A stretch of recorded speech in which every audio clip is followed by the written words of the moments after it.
Cricket কিংবা football মাঠে আমরা যে সবুজ ঘাস দেখতে পাই সেগুলো আসল নাকি নকল? আসল ঘাস হয়ে থাকলে কেন এই ধরনের ঘাস ব্যবহার করা হয়?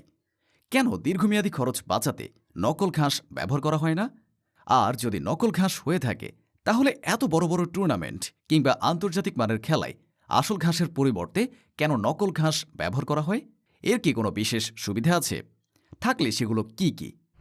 এরকম নানা প্রশ্নের উত্তর নিয়ে থাকছে আমাদের আজকের ভিডিও। খেলার মাঠে সাধারণত দুই ধরনের ঘাস ব্যবহার করা হয়। একটি হলো কৃত্রিম ঘাস, যাকে টার্ফও বলা হয়। আরেকটি হলো আসল। আসল ঘাস মাঠে লাগানোর আগে এগুলো চাষ করা হয়। এরপর সেগুলো পর্যাপ্ত আকারে বড় হয়ে গেলে সেগুলো লম্বা করে একটি বিশাল রোল আকারে কেটে নেওয়া হয়। আবার অনেক ক্ষেত্রে এগুলো ছোট ছোট বর্গের আকারে কাটা হয়। তারপর সেগুলো মাঠের উপর বসানোর জন্য গাড়িতে লোড করে স্টেডিয়ামে পাঠানো হয়। অন্যদিকে কৃত্রিম ঘাস দিয়ে তৈরি এই মাঠগুলোকে বলা হয় টার্ফ। যে কোনো শক্ত ভিত্তির উপর এগুলোকে বসানো সম্ভব। এ ধরনের ঘাসকে এফজি গ্রাস বা ফিল্ড গ্রাসও বলা হয়। এটি সিনথেটিক ফাইবার দিয়ে তৈরি, যা পলিইথিলিন বা পলিপ্রফিলিন উপাদান থেকে তৈরি করা হয়। এই ঘাস দেখতে অনেকটা প্রাকৃতিক ঘাসের মতো এবং অনুভূতিতেও তাই। অনেক বেশি ব্যবহার করা হলেও এর গঠন বা টেক্সচারের কোনো ক্ষতি হয় না। যে কোনো আবহাওয়ায় এই ঘাস টেকসই এবং পানি প্রতিরোধী, ফলে মাঠে পানি জমে না। টার্ফ তৈরি করতে আরও কিছু উপাদান তৈরি হয়। এর মধ্যে আছে আঠা, গ্রানুলোস এবং শক অ্যাবজর্বার প্যাড। এফজি গ্রাস সংযুক্ত করতে এক ধরনের প্লাস্টিক দ্রবণের আঠার ব্যবহার করা হয়। গ্রানুলোস হলো একটি ছোট প্লাস্টিকের দানা, যা ঘাসের নিচে খালি জায়গা পূরণের জন্য দেওয়া হয়। শক অ্যাবজর্বার প্যাড থাকে গ্রানুলোসের নিচে। টার্ফের অন্যতম গুরুত্বপূর্ণ উপাদান হল এর ড্রেনেজ সিস্টেম।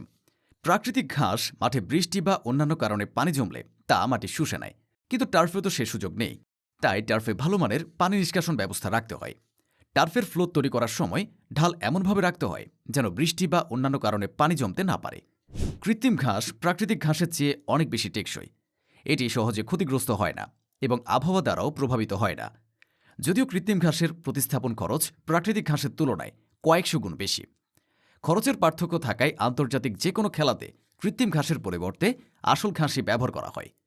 তাছাড়া কৃত্রিম ঘাস টেকসই ও দীর্ঘদিন ব্যবহার করা গেলেও এ ধরনের ঘাসে পিছলে পড়ে গেলে খেলোয়াড়ের শরীরের সাথে ঘর্ষণের কারণে চামড়া ছিলে যাওয়ার একটা আশঙ্কা থাকে। কিন্তু প্রাকৃতিক ঘাসের ক্ষেত্রে এই ঝুঁকি থাকে না, তাই আন্তর্জাতিক টুর্নামেন্টে প্রাকৃতিক ঘাস ব্যবহার করা হয়। বাংলাদেশের বিভিন্ন ছোট ছোট মাঠে অবশ্য টার্ফের ব্যবহার বেশি দেখা যায়। বাংলাদেশের দুই মেগাসিটি হল ঢাকা ও চট্টগ্রাম। এই দুই শহরে খেলার মাঠের সংখ্যা দুই হাতের আঙুলে গুণে শেষ করে ফেলা যাবে, অর্থাৎ মাঠের সংখ্যা কম, যার ফলে এই দুই শহরে কৃত্রিম মাঠের সংখ্যা দিন দিন বৃদ্ধি পাচ্ছে। তাছাড়া ইনডোর অনেক মাঠেই টার্ফের ব্যবহার করা হয়।